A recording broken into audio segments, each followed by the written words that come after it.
Shalom mon frère Yael. Oh, je t'ai pas vu aujourd'hui. Tu t'en vas, tu viens, tu t'en vas, tu viens, tu te sauves. Mais je sais que tu es occupé mon frère, il n'y a pas de souci. Donc, viens à Jésus, va à Jésus, viens à Jésus et va à Jésus. Va à Jésus et viens à Jésus. Ok frère, il n'y a pas de souci mon frère. Sois et reste béni ainsi que le grand shalom à ma soeur, hein, et à ton fils et à tes filles. Au nom de Yeshua, amen. Shalom Moon. Pourquoi, après quoi tu cours après ces hommes? Qu'est-ce qu'ils ont? À travers leurs mains, il y a des signes et des miracles. Tu sais pas, même si je t'en pose la main, c'est Jésus qui fait, ce n'est pas moi. Tu sais pas que le nom de Yeshua, machin, le nom de Jésus, est au-dessus de tout nom? C'est le seul qui guérit, c'est le seul qui chasse les démons, c'est le seul nom qui guérit les malades, qui chasse les démons. Oh frère, et qui ressuscite les morts. Tu n'as qu'un seul. Le bien de ton âme s'appelle Jésus. Mais celui qui est sur tes âmes s'appelle Jésus. Celui qui te console s'appelle Jésus. Celui qui donne la paix, la joie, le bonheur, la bienveillance, la bénédiction qui est la bienveillance, la douceur et la maîtrise de soi s'appelle Jésus. Donc, automatiquement, si tu es un enfant de Dieu, automatiquement tu reçois tout par le Saint-Esprit, le don du Saint-Esprit. Tu reçois toutes les choses. Tu reçois. Oui, mais l'homme n'est pas parfait. Veille sur toi. Car Jésus veille aussi sur toi. Je refuse au nom de Yeshua. Refuse. Seigneur, pardon pour ces pensées. Pardon pour la porte que je refuse. Et je le refuse au nom de Yeshua. Je marche selon la parole. Pas selon mes propres volontés, d'autres mes propres convoitises. Le problème que nous sommes chrétiens. Pour comprendre ça, on va aller voir je lui avais dit que j'allais lire, ma soeur là, j'avais dit que j'allais lire. Tu peux le lire entièrement, avec ta Bible, il y a, oui, amen mon frère, il y a aucun autre salut que le nom de Jésus, je sais bien mon frère. Et tous ceux qui sont là, ils veulent comprendre que c'est de Jésus que j'ai parlé, que je chante, que le chant ne parle que de Jésus, donc tu dois comprendre. Ma soeur là, tu peux lire, Job 1, jusqu'au bout. Ok. Je peux juste appuyer un truc quand tu dis que Jésus, enfin que Marie a bien eu des fils, enfin des enfants autres que Jésus. Vas-y. Pour appuyer.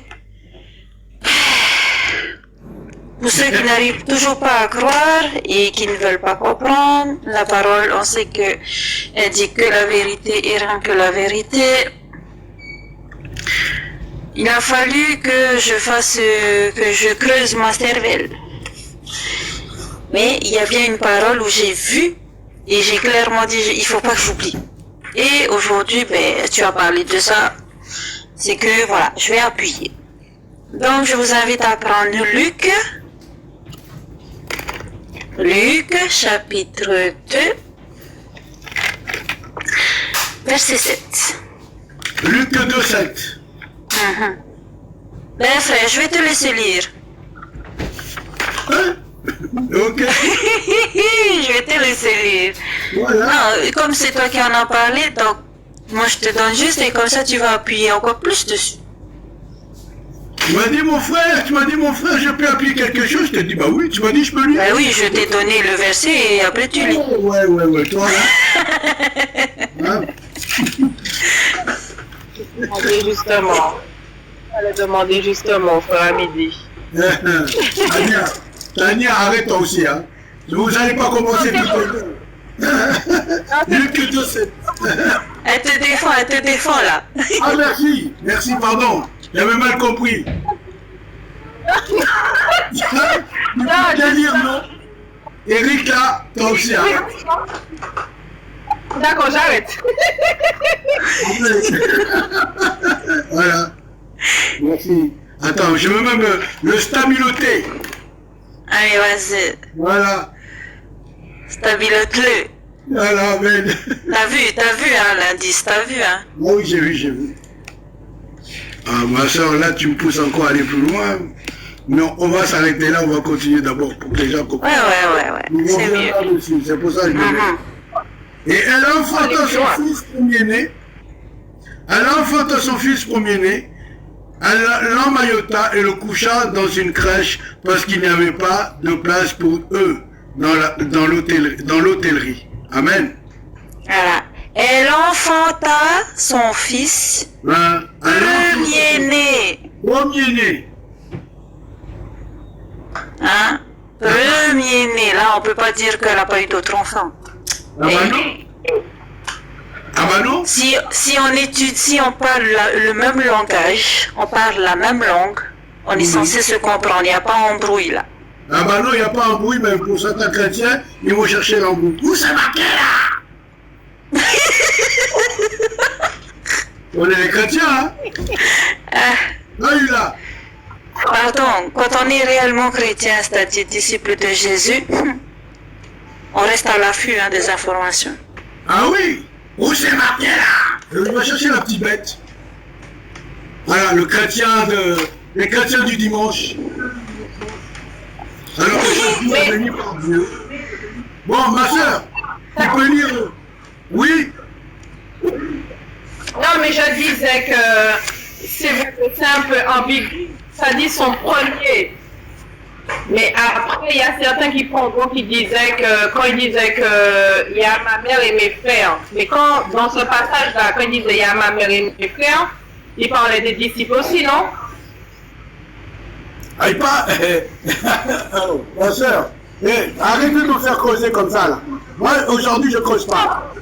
Ah oui, c'est vrai, il parlait aussi des disciples. Mais il y a aussi parmi les disciples les enfants de Marie. Exactement. D'accord, ben non, c'est juste Oh merci, j'ai compris, frère Mpelezi, comment vas-tu? Tu vas bien? Shalom, apôtre. Shalom, ma sœur. Shalom, l'homme de Dieu. Tu vas bien, mon frère? Shalom, tout le monde. Vraiment, je vais bien par la grâce de notre Seigneur Jésus-Christ. On va lire, Amen. on va partager Job aujourd'hui. On va voir où ça va nous conduire. Celui qui a des oreilles pour entendre, c'est lui qui a l'Esprit de Dieu, plus que le Seigneur touche. Et qu'on ne nous amène pas des paroles autres que ce qui est marqué dans la parole, hein, parce que c'est pas le moment de... Ici, on prend la direction Jésus-Christ. Notre destination, c'est Jésus-Christ. Notre direction, Jésus-Christ, la nouvelle Jérusalem céleste. On l'a fortifié pour nous encourager, les uns les autres. Alors donc, on éteint les micros, il y a la sœur là qui va dire de 1 à 22. Comment ça s'appelle? Job 1 de 1 à 22. Voilà, s'il vous plaît. On arrête les micros. Ok, Job, chapitre 1. Le micro super, apôtre. Le micro, Eric, le micro aussi, s'il vous plaît. Merci. Voilà. Vas-y, ma soeur. Job, chapitre 1, versets 1 à 5. Présentation de Job. Il y avait dans le pays d'Uz un homme qui s'appelait Job. Cet homme était intègre et droit. Il craignait Dieu. Il se détournait du mal. Il avait 7 fils et 3 filles. Il possédait 7000 brebis, 3000 chameaux, 500 paires de bœufs et 500 ânesses. Il avait aussi un très grand nombre de serviteurs. Cet homme était le plus important de tous les nomades de l'Est. Le fils de Job se rendait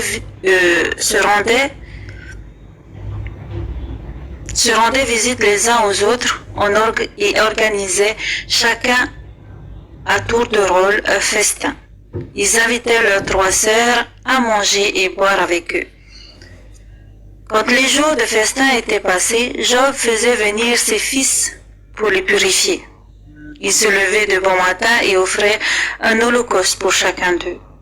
En effet, il se disait, peut-être mes fils ont-ils péché, peut-être ont-ils offensé Dieu dans leur cœur. Voilà ce que faisait toujours Job.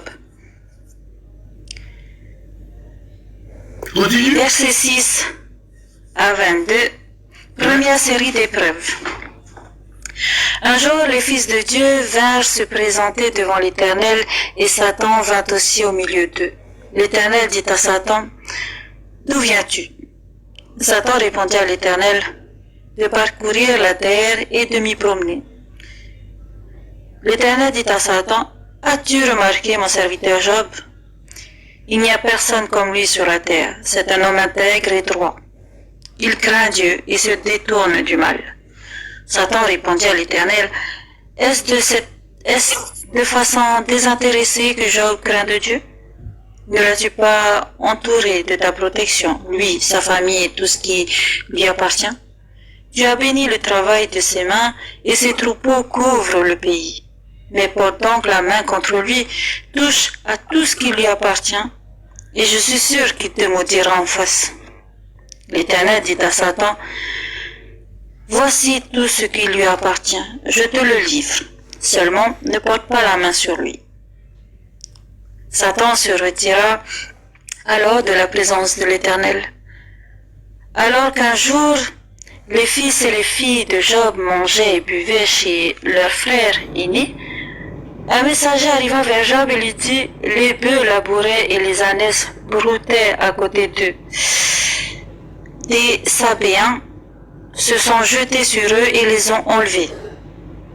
Ils ont tué les serviteurs à coups d'épée et je suis le seul à avoir pu m'échapper pour t'en apporter la nouvelle. » Il parlait encore lorsqu'un autre messager arriva et dit, « La foudre est tombée du ciel, a embrasé les brebis et les serviteurs les ont dévorés. Je suis le seul à avoir pu m'échapper pour t'en apporter la nouvelle. » Il parlait encore lorsqu'un autre messager arriva et dit, « Des Chaldéens répartis en 3 bandes se sont précipités sur les chameaux et les ont enlevés. Ils ont tué les serviteurs à coups d'épée et je suis le seul à avoir pu m'échapper pour t'en apporter la nouvelle. » Il parlait encore lorsqu'un autre messager arriva et dit, « Pendant que tes fils et tes filles mangeaient, buvaient du vin chez leurs frères aînés, un grand vent est venu depuis l'autre côté du désert et a frappé contre les 4 coins de la maison. Elle s'est écroulée sur les jeunes gens et ils sont morts. Je suis le seul à avoir pu m'échapper pour t'en apporter la nouvelle. » Job se leva alors, déchira son manteau et se rasa la tête. Puis il se jeta par terre, se prosterna et dit, « C'est nu que je suis sorti du ventre de ma mère et c'est nu que je repartirai. L'Éternel a donné,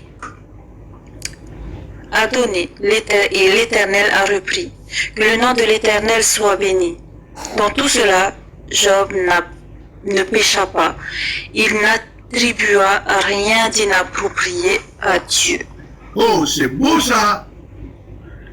Il est resté tel qu'il était, comme si c'était rien passé. Il a dit, Dieu m'a donné, Dieu a repris. Je sais, il est ma foi et mon espérance. Je sais qu'il peut me redonner encore. Quelle foi! Job nous montre ici que nous devons être comme lui. Tu peux lire, ma sœur, 1 Pierre 5 de 8 à 11. 1 Pierre 5 de 8 à 11. On est dans la foi. Qu'est-ce que tu es capable de faire pour Dieu? Tout peut arriver. Même à moi là, tout peut arriver. 5. Quelle sera ta foi? 8 à 11. 1 Pierre 5 de 8 à 11. Les relations dans l'Église, chapitre 5, versets 8 à 11. Soyez sobres, restez vigilants. Votre adversaire, le diable, rôde comme un lion, rugissant, cherchant qui dévorer. Résistez-lui avec une foi inébranlable, sachant que les mêmes souffrances sont imposées à vos frères et sœurs dans le monde. Le Dieu de toute grâce vous a appelé en Jésus-Christ à sa gloire éternelle.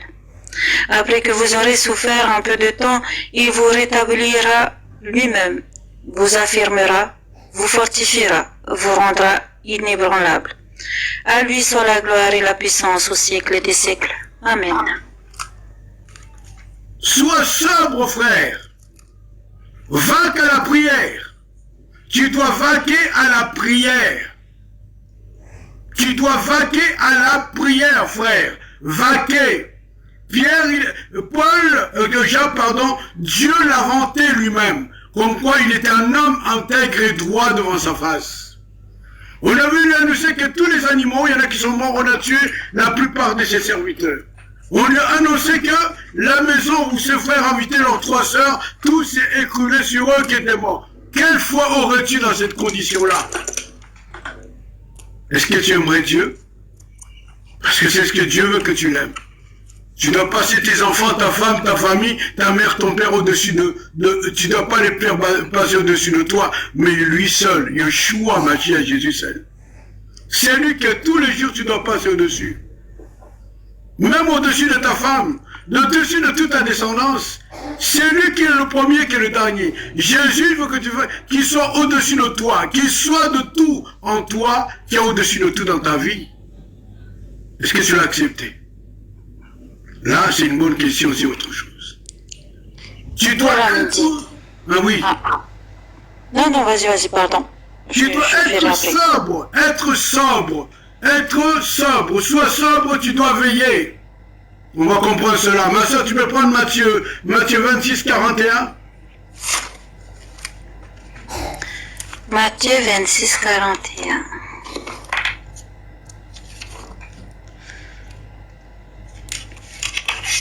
« 26,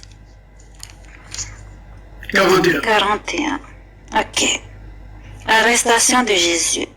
Restez vigilants et priez pour ne pas céder à la tentation. L'esprit est bien disposé, mais par nature, l'homme est faible. La chair est faible.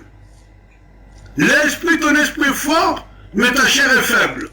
Tu dois prier afin de ne pas tomber en tentation. Ne pas te laisser complètement abominer par le monde. Parce que derrière les tentations, c'est qui qu'il est. Ce n'est pas Dieu. Parce qu'il dit que, surtout qu'on ne dise pas que Dieu tente qui que ce soit, parce que Dieu n'a jamais tenté personne.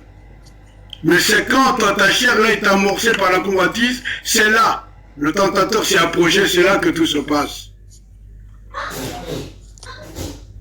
Tu comprends? C'est très important que tu saisisses ici. Éloigne-toi de tout mal. Éloigne-toi. Éloigne-nous, frère. Je suis dedans, éloigne-nous de tout ce qui n'est rien avec Dieu. Zéro avec Dieu. Nous devons chercher, c'est pour ça que j'ai déjà dit, cherchez le royaume des cieux et la justice de Dieu, le reste sera donné par-dessus tout. On va continuer, ma soeur. 1 Jean 5, verset 18. 1 Jean 5, verset 18.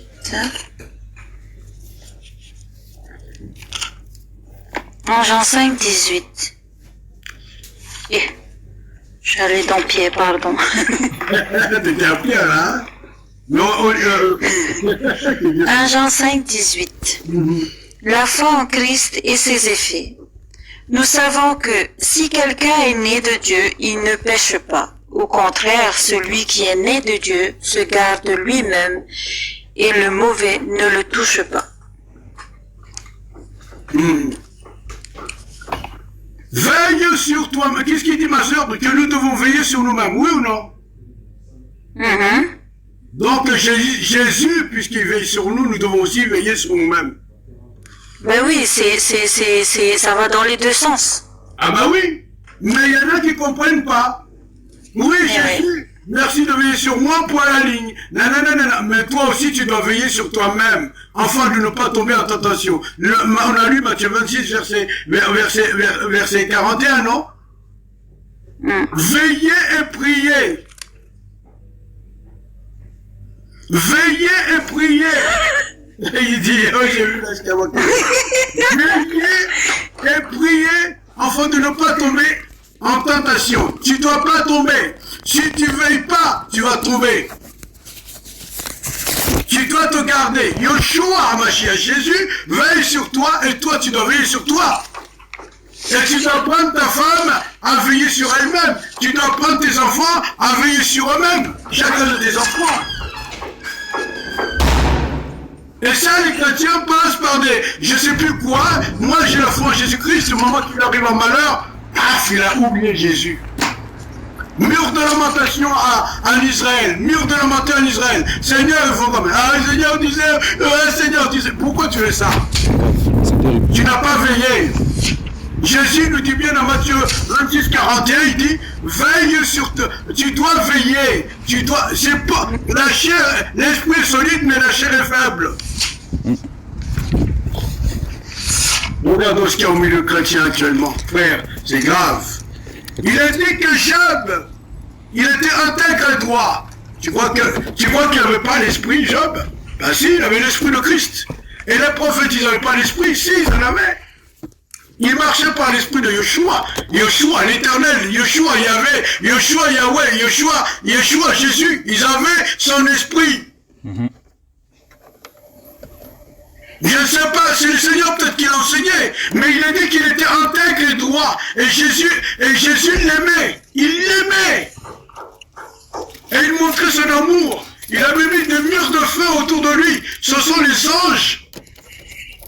Comme dans le jardin d'Éden, il y avait un épée flamboyant avec des anges qui étaient là, qui gardaient, l'ange qui garde Éden. Le jardin d'Éden. Le jardin d'Éden. Frère, arrête un peu, arrête d'abuser. Donc il gardait l'accès à l'arbre de la vie, pour ne pas que le péché soit éternellement sur terre. Amen. Mais toi tu pêches, après tu dis, arrête frère, arrête le cinéma, arrête, tu es conscient de ce que tu fais. Celui qui a Christ, on a lu, nous savons que quiconque est né de Dieu ne pêche pas. Oui, mais l'homme est faible, la chair est faible. Tu ne marches pas par l'esprit. Oui, mais l'homme est pécheur de par sa nature. Et puis là, quand tu t'engages, on te demande de faire quoi quand on est engagé? Et c'est là que tu continues, tu vas aller dans Romains 8, verset 1. Il n'y a aucune condamnation pour ceux qui sont quoi? En Jésus-Christ. Point. Dis-lui second. Mais tu n'as pas lu. Et la suite. Tu n'as pas lu. Et la suite. Ceux qui marchent par l'esprit. Ceux qui marchent, ceux qui se gardent, ceux qui veillent sur eux-mêmes. C'est de ça qu'on parle. Il n'y a aucune condamnation pour ceux qui marchent par l'esprit, non par leur propre chair. Amen. Alors réfléchis maintenant, frère, sœur. Est-ce que réellement tu marches par ta chair ou par l'esprit de Christ? Qui dit à toi, Abba Père, puisque tu sais que tu es le temple. Tu le vends tout ça. Je suis le temple du Saint-Esprit. Je suis le... Tu le chantes même. Tu es le temple du Saint-Esprit, mais pourtant tu suis ce corps. En tout cas. Tu peux lire Romains 12, Romains 12, ma soeur, Romains 12 de 1 à 2. Romains 12, de 1 à 2. Attends, frère Amdi, je vais juste ajouter sur le truc de Job, si je peux vite fait. Vas-y. Non, tu peux pas. Ouais, dans ce qu'on a lu là, dans Job, déjà de 1, c'est l'Éternel qui interpelle le malin, tu vois. Il interpelle Satan. Amen. Satan, déjà, hein, il se croyait, ben, comment dire, il a eu l'audace, en fait, de dire quelque chose à Dieu, mais nous, en tant que chrétiens, en tant que personnes, on sait que Dieu connaît tout, il voit le futur. Exactement. Donc c'est ça qui a fait que aussi, il a eu confiance en Job, il a dit, ben tiens, vas-y, je t'accorde de faire ce que tu veux, mais maintenant tu le touches pas. Et on verra. C'est grave, hein? Parce qu'imagine combien d'années que le diable, Satan, a cherché de cribler Job. Combien de fois il a tourné autour de lui? Combien de fois? Il était fatigué, il a dit j'en peux plus, je laisse tomber. Mais là, Dieu, en fait, Dieu l'a ramené il est venu à la présence parce que c'est Dieu qui l'a convoqué. Il est venu parce que Dieu l'a convoqué. Et là, Dieu, il a vu tout ce qu'il fait. Dieu voit tout ce que tu fais, mon frère apôtre. Il voit Eric, tout ce que tu fais. Il voit tout ce qu'il a, il sait ce que je fais. Il sait tout ce que nous faisons. Rien n'est caché devant sa face. Exactement. Et c'est pour ça qu'il y a une parole qui dit, il connaît ceux qu'il a appelés. Il connaît ceux qu'il a appelés. C'est-à-dire que non seulement il les connaît réellement, il te connaît, il me connaît mieux que moi-même, mieux que les autres me connaissent, mais aussi il sait déjà d'avance où est-ce que tu vas finir, qu'est-ce que tu vas faire, c'est quoi tes objectifs, quelle décision tu vas prendre. Lui là,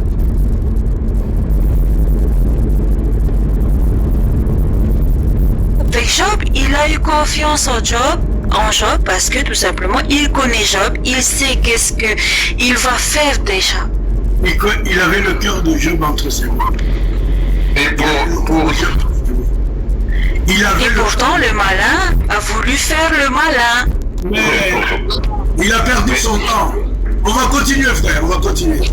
Tu peux lire aussi... Juste une petite chose, mon frère. C'est possible. 1 Corinthiens 10, verset 13 nous dit... Non, frère, on reste là d'abord. On reste là. Oui, mais on est là, on est toujours là, on est toujours là. On va rester là, frère, on va pas murmurer, je finirai... Non, c'est pas ça, c'est pas... Frère, non, ici, c'est comme ça. On va d'abord finir ce qu'on a commencé. Après, on va revenir. Il y a des frères qui ont donné aussi des... Il y en a un qui a donné Romains 12, 1 à 2. Voilà, et moi, j'allais justement Romains 12, 1 à 2. On va permettre à la sœur de lire. Vas-y, ma sœur, là. Alors, Romains 12, 1, 2. De nouveaux comportements. Je vous encourage donc, frères et sœurs, par les compassions de Dieu, à offrir votre corps comme un sacrifice vivant, saint, agréable à Dieu. Ce sera de votre part un culte raisonnable. Ne vous conformez pas au monde actuel, mais soyez transformés par le renouvellement de l'intelligence afin de discerner quelle est la volonté de Dieu, ce qui est bon, agréable et parfait. Romains 8, 12, il dit, nous devons offrir nos corps, écoutez bien frère, nous devons offrir comme un sacrifice vivant. C'est pas seulement une seule fois, c'est tous les jours. Par notre attitude, par nos comportements, nos façons de parler, puisque nous sommes conduits par l'Esprit du Dieu vivant. Regardez bien ici, il dit, 1 Jean 5, verset 18, nous savons que quiconque est né de Dieu ne pêche pas, mais celui qui est né de Dieu se garde lui-même, et le malin ne s'approche pas. Hein? Et il dit, offrez si tu as cru en Christ, si tu as reçu le don du Saint-Esprit comme marqué dans Acte 2, verset 38, donc ici, tu dois offrir chaque jour ton corps comme un sacrifice vivant, saint, agréable à Dieu. Et si je regarde ce qui continue le verset 2, je ne lis pas le verset 2, il dit quoi? Ne vous conformez pas au siècle présent, mais soyez transformés par le renouvellement de l'intelligence, de la pensée. L'intelligence, ce sont tes pensées. Tous les jours sont renouvelés par Dieu. Dis-moi si tu as l'esprit de Christ qui dit à toi, Abba Père, afin que vous discerniez quelle est la volonté de Dieu, ce qui est bon, agréable et parfait. Soit tu as Dieu, si tu n'es pas, il est un Dieu vivant, non des morts. Oui, c'est ça. Amen, mon frère André. C'est ça. Hein? On va aller. Galates 5, 22. Ici, je décris la foi en Christ, et le vrai enfant de Dieu. Comment doit-il marcher réellement comme Job? Job a marché réellement selon Dieu, pas selon son caractère à lui. Parce que si tu as toujours ce caractère, ça veut dire que tu n'as pas voulu que Dieu te transforme. Et tu n'es pas transformé. Après, ne pose pas la question, qu'est-ce qui t'arrive, hein? Amen. Vas-y, ma soeur. Galates 5, 22? Oui. Ok. Une liberté à conserver. Le titre du chapitre 5. Mais le fruit de l'esprit, c'est l'amour, la joie, la paix, la patience, la bonté, la bienveillance, la foi, la douceur, la maîtrise de soi. Contre de telles attitudes, il n'y a pas de loi. Ma soeur, s'il te plaît, je t'aime beaucoup, répète encore cette parole. Répète encore. Il faut ça rentrer dans le cœur de nos frères. Il faut qu'elle rentre dans tous nos cœurs. Ceux qui sont là, ceux qui sont beaux, c'est pas grave. Mais frère, je souhaite que tout cela rentre dans tous les cœurs de ceux qui sont dans le panel, même ceux qui écoutent de loin, qui sont cachés. S'il te plaît, ma soeur, répète cette parole. Une liberté à conserver. Mais le fruit de l'esprit, c'est l'amour, la joie, la paix, la patience, la bonté, la bienveillance, la foi, la douceur, la maîtrise de soi. Contre de telles attitudes, il n'y a pas de loi. Donc, tu as le Saint-Esprit. En fait, ici, c'est les attributs du Saint-Esprit. Les attributs de Christ. Puisque Christ est le Saint-Esprit. Allez faire des nations de disciples, baptisez-les au nom du Père et du Fils et du Saint-Esprit. Au nom de Jésus. Donc tout ce qui est marqué là, le fruit de l'Esprit, c'est les attributs de Christ. Il y a un seul esprit, mais il y a plusieurs dons. On l'a déjà lu quelque part, ça, non? Oh Seigneur, bénis-nous, Père. Garde-nous. 1 Thessaloniciens 5 de 16 à 22, ma soeur. 1 Thessaloniciens 5 de 16 à 22.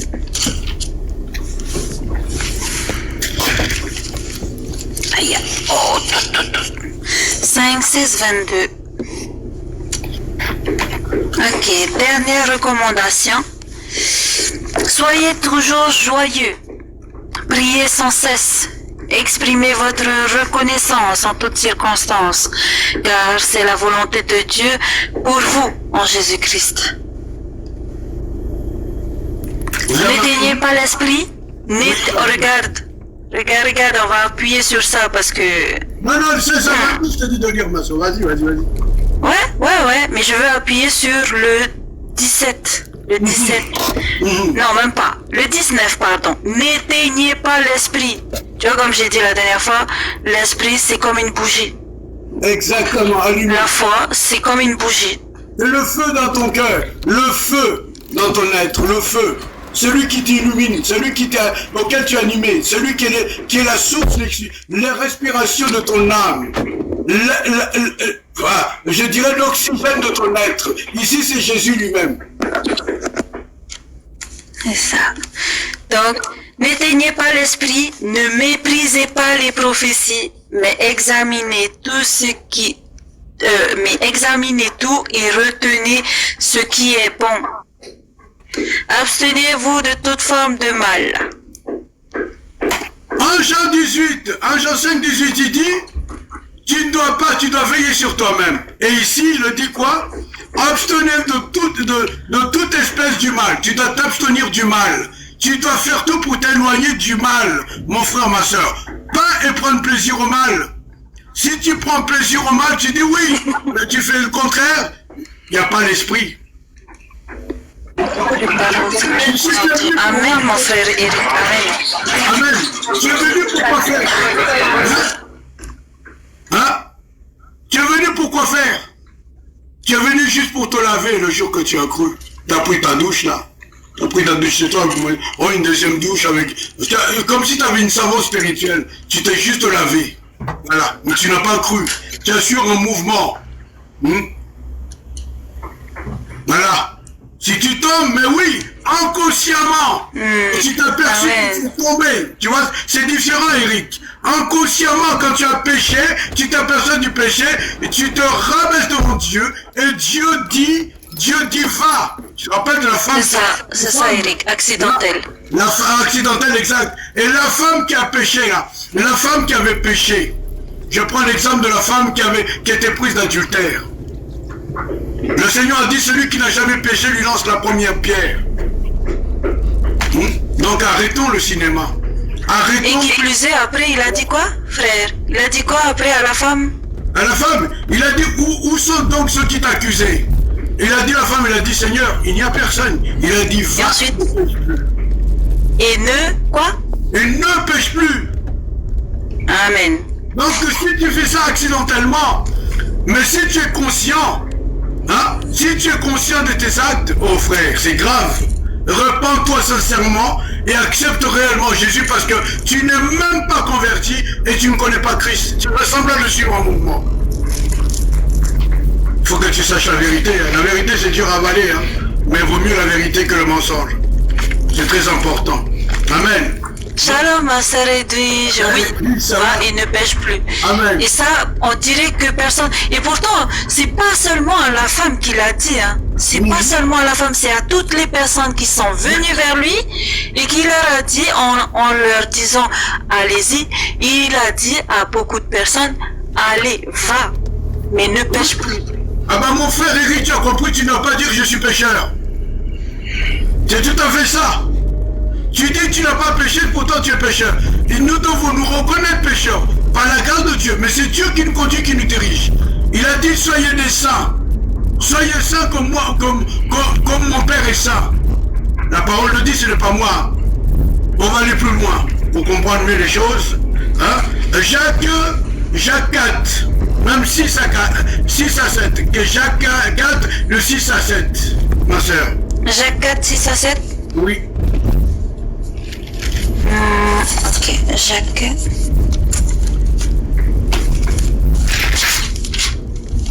Jacques 4, 6 à 7. Pardon. Sagesse et mauvais désir. Adultère que vous êtes, ne savez-vous pas que l'amour pour le monde est synonyme de haine contre Dieu? Si donc, celui donc qui veut être l'ami du monde se fait l'ennemi de Dieu.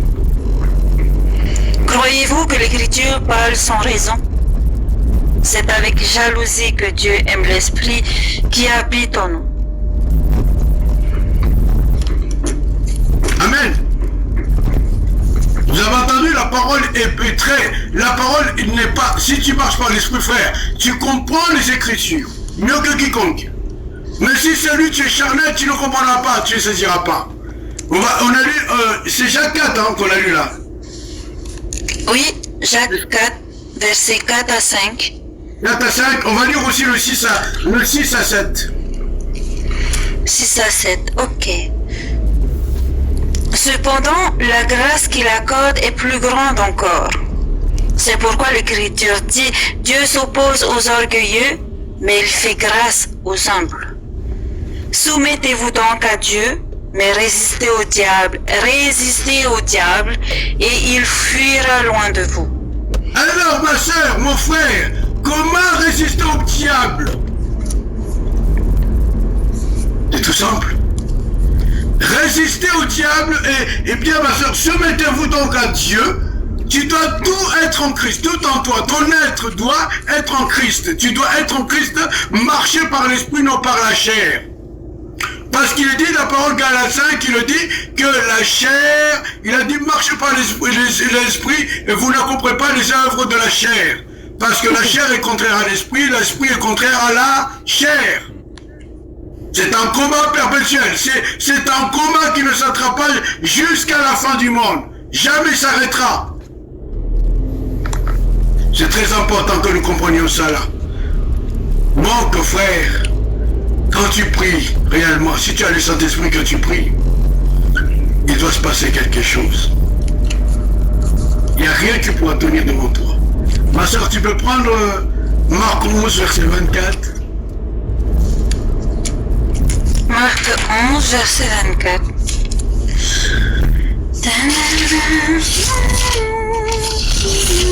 Bibi, tu gâches la vue là. Pousse-toi. Bibi, pousse-toi. On va pas l'appeler la Bible.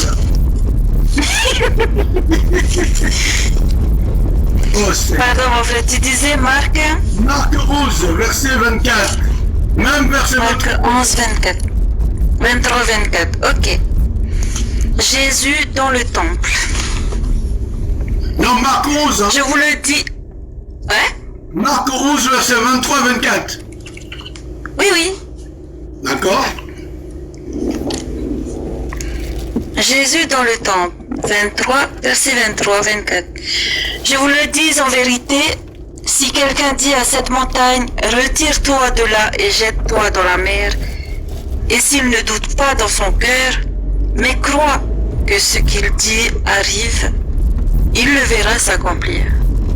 C'est pourquoi je vous le dis, tout ce que vous demanderez en priant, croyez que vous l'avez reçu, et cela vous sera accordé. On a parlé tout à l'heure de la puissance de la foi. On a parlé tout à l'heure de tout ce qui peut t'empêcher par ta foi de faire les choses, quand tu invoques Dieu, de t'empêcher que ça se fasse. On a parlé de la puissance de la foi. La foi vient de ce qu'on entend vient de la parole. Et aussi ce qui peut t'empêcher. L'ennemi, lui, va te chercher. Parce qu'imagine que... comment que ça s'appelle? Imagine comment que ça s'appelle que Job, l'ennemi a tourné autour de lui comme il veut. Mais il est rentré dans la présence de Dieu. Parce que Dieu a vu. Il a vu. Il a vanté Jésus tout de suite. Il a vanté, oui bien sûr. Jésus a vanté Job tout de suite. Il a dit, tu as vu mon serviteur Job là? Tu as vu mon fils que j'aime beaucoup? Tu l'as vu? Il n'y a pas un homme comme lui sur la terre. Il m'aime tellement. Il ne fait rien sans mon avis. Dans la vie de ses enfants, dans la vie de son couple, parce qu'il me craint, il me respecte. Il est très droit devant ma face. C'est un homme qui me plaît. Vous vous rappelez ce qu'il a dit, Seigneur? Le Seigneur a dit au roi David, voici l'homme selon mon cœur. Ah ben imagine qu'un homme intègre toi, c'est ce qui plaît à Dieu. Ou c'était un homme, Job était l'homme selon son cœur. Et là, regardez bien. Le diable a fait tout ce qu'il voulait, lui a tout arraché. Et il répond à sa femme, tu parles comme une femme insensée. C'est que Dieu qui m'a donné ne peut-il pas prendre ce que prendre, il fait comme il veut. Je suis sa création, je suis à lui. Je lui appartiens. Si Dieu me décide que je dois partir, je pars. Je suis né nu et je partirai nu, dit la parole. Oh Seigneur, merci. Regarde les choses que Dieu fait. Si tu vas dans l'autre côté là-bas, 40, 41, 42, le Père est venu lui-même, le Père de Job, le Père, notre Père Céleste est venu vers notre frère Job. C'est lui-même qui est venu le consoler. Ses amis, quand ils sont venus là, ses amis qui a rendu service, ses amis qu'est-ce qui arrivé, une maladie, venaient. S'ils n'avaient pas les moyens, il appelait le docteur il priait même pour eux que tout se passe pour le meilleur le bien du monde. Ses amis sont venus le rabaisser. Ses amis sont venus le rabaisser. Ses amis sont venus c'est comme si, en fait, ils insultaient Dieu, en fait, en insultant Job. Parce que tellement Dieu aimait Job. Il l'insultait, il le traumatisait. Il veut de Dieu du mal, tu as tort, tu as fait quelque chose contre Dieu. C'est pour ça ce mal t'arrive. C'est de ta faute. Il a accusé de tout à tort à travers. Et Dieu est venu, il dit, qui est celui qui obscurcit, mais... Vous savez, hein? Et il est dit ici, Job a dit une chose merveilleuse. Il a dit, mon œil, j'ai entendu parler de toi, mais maintenant mon œil t'a vu. Et je me répands. Je me répands de tous mes péchés, mais toutes. Ils se considéraient même qu'il n'était pas, il n'avait pas fait Dieu de mal. Il a dit, je me répands de tout, Seigneur. Maintenant, je veux te poser des questions, Seigneur, et je veux que tu me répondes. Et le Seigneur a dit à ses amis, si ce n'était pas à cause de Job, je vous aurais tué. Allez vers mon fils, mon serviteur Job. Il a dit, allez vers lui. Allez vers lui. Allez vers lui. Allez vers lui. Allez vers lui, amenez un animal pour qu'il offre un sacrifice. Afin que si vous n'allez pas, vous serez mort. Il a dit, allez-lui qu'il faut un sacrifice pour vous. Pour que je ne vous tue pas. Les chrétiens, tu as reçu le don du Saint-Esprit. Ok. Mais qu'est-ce que tu fais pour Dieu? Je reviendrai toujours. Il y a des âmes qui meurent dehors. Il y a des gens qui meurent dehors. Tu connais la parole. Tu dis, j'ai le Saint-Esprit. Il y a des gens qui meurent. Il y a des veuves qui demandent au secours. Des orphelins qui demandent au secours. Des pauvres qui demandent au secours. Des étrangers qui demandent au secours. Il y a des malades qui ont besoin du secours de Dieu, qui sont dans les hôpitaux. Il y a des vieux et des personnes, il y a des jeunes qui demandent au secours. Mais qu'est-ce que tu as fait parce que tu connais le Saint-Esprit. Tu connais le Saint-Esprit. Tu dis que le Saint-Esprit communique avec toi. Il communique comment avec toi puisque tu n'es pas monté par Dieu comme Job. Qu'est-ce que tu fais pour Dieu, mon frère? Tu as tout ce qu'il faut pour venir au secours des autres. Tu ne veux pas. Ça commence à travers l'assemblée. Tu t'approches même pas de ton frère, de ta soeur, pour lui demander s'il a besoin de quelque chose. Ma soeur, as-tu besoin de quelque chose? Mon frère, as-tu besoin de quelque chose? L'amour de Yeshua, l'amour vrai, l'amour enseigné inconditionnellement, mes frères et sœurs. Mais que fais-tu? Hein? Que fais-tu? Que fais-tu aujourd'hui? Que chez toi tu pries, c'est bien, tu rends gloire à Dieu. Mais que fais-tu de plus? Job, il n'était pas un homme qui était tranquille comme ça. Il avait mis il mettait Job. Le Satan ne l'aimait pas parce qu'il était agréable à Dieu. Parce qu'il accomplissait la volonté de Dieu. Je répète, frère, Job accomplissait la volonté de Dieu. Ma soeur, tu peux lire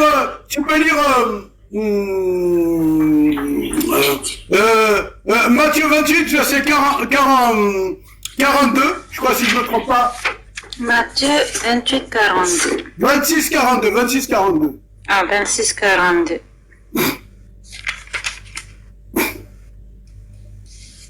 Non, moi ça me fait vraiment rire hein, l'histoire de Job. Rien que le premier. Ma soeur, lis. La première épreuve. Je sais que tu as compris. Lis. 26, 42. Alors, il s'éloigna, arrestation de Jésus, il s'éloigna une deuxième fois et fit cette prière. Mon Père, s'il n'est pas possible que cette coupe s'éloigne de moi sans que je la boive, que ta volonté soit faite. La volonté de Dieu, frère. Chaque jour que tu vis, toi et moi, nous tous, nous devons chercher la volonté de Dieu. Chaque jour que nous vivons, chaque jour que nous respirons, chaque jour que tu joues, chaque fois que tu vois, tu es en bonne santé. Chaque jour tu peux voir, tu peux entendre, tu peux t'exprimer, chaque jour tu peux bouger. Demande la volonté de Dieu. Demandons la volonté de Dieu. On ne peut donner que ce qu'on a reçu. Oui, c'est ça, Eric. On ne peut donner que ce qu'on a reçu. Mais pourtant, on a reçu des choses de la part de Dieu. Par l'œuvre de la croix, on a reçu des choses. Par son esprit, on a reçu des choses. Par le feu en nous qui est l'esprit, le Saint-Esprit, puisque nous sommes son temple, ce feu reste allumé à quoi? À cause de nos prières. Hein? Alors comment tu pries, frère? Ma soeur, comment tu pries? Comment tu lis, comment tu pries, frère? Comment tu pries? Tu lis, tu pries, tu lis, tu me dis, tu pries, mais tu ne cherches pas la volonté de Dieu. La volonté de Dieu, c'est que tu mettes, que toi et moi, nous tous, que nous sommes là, c'est de mettre la volonté de Dieu en pratique. Sa parole en pratique. C'est sa volonté. Ouais, mais arrête, frère. Moi, je suis timide. Alors là, si tu me dis que tu as peur, la peur, ça craint un jugement. La peur présume un jugement de la part de Dieu, le péché. Je te dis, frère, la peur présume un jugement.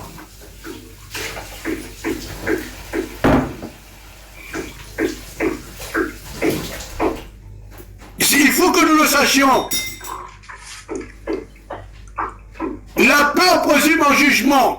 Mais Dieu te dit qu'il n'a pas eu, toi et moi, nous n'avons pas reçu un esprit de faiblesse et de peur, mais un esprit de force et de puissance pour marcher sur le scorpion et sur le serpent. Notre Père lui-même, il n'a pas marché sur il n'a pas écrasé la tête du serpent.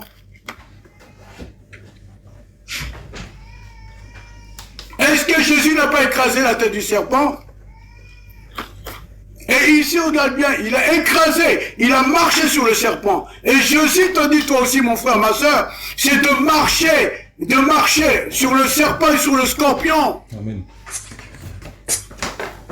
Ici, ça donne la véritable évangéliste, la véritable évangile qui est Jésus-Christ. D'annoncer et de laisser les péchés sans rien cacher, tout mettre à la lumière. Est-ce que tu veux cela, frère? Est-ce que nous voulons cela réellement? Nous sommes, quand nous allons à Jésus, qu'est-ce qu'on fait? On se lamente sur nous-mêmes. Oh, ceci, cela, ou ceci, cela. Ce n'est pas tout C'est ce ça. que disent le Seigneur. Exactement, frère Eric. Oui, ouais, bah, c'est devenu comme ça. Hein? Seigneur, tu sais, oh, frère, ma soeur Hula, apôtre Eric, Radadi, ceux qui sont en bas, vous savez, hier j'ai guéri un malade. Oh, hier, j'ai ressuscité un mort. Hier, j'ai passé des démons. Il y a au moins 10 personnes, les démons, ils sont partis. J'ai dit une chose, ils sont tous partis, ils ne pouvaient pas résister. Hier, il y a au moins 10 malades que j'ai guéris, 20 000 malades que j'ai guéris. Hier, oh frère, non. Et la résurrection, je suis allé au cimetière, ils sont tous ressuscités. Seigneur. Seigneur, pardonne-nous vraiment, Père. C'est ça le problème de l'homme. J'ai prié, Pardonne-nous, Seigneur. Pardonne-nous, vraiment. Pardon, Seigneur, car vraiment, nous ne savons pas ce que nous faisons. Pardon, Seigneur. Nous disons te connaître, mais en fait, nous sommes ignorants. Nous sommes ignorants par nos actes, notre conduite. Quand ton frère, dans ton peuple, assemblé, que l'église est assemblée, entre frères, vous chamaillez pour des choses qui sont sans importance. Perdre le temps. Le chrétien actuel, il perd son temps. Il est appelé à une chose qui est sacrée pour Dieu, mais les chrétiens, ils perdent leur temps dans leur bâtiment. Jésus a été crucifié hors de la ville de Jérusalem, dans un lieu qui s'appelle Golgotha, ça veut dire le lieu du crâne. Aujourd'hui, Christ, il t'appelle dehors. Christ ne va pas s'arrêter de chez toi. Le fait qu'il est chez toi, il t'appelle à aller dehors. Il t'appelle à aller où? Dehors. Va, hors d'eux. Jésus-Christ, ton Père, a été crucifié hors d'eux. Lui qui est le Dieu Tout-Puissant, lui qui est le Père éternel, lui qui est Elohim Shaddai Adonai, il t'appelle, il nous appelle tous à aller hors d'eux.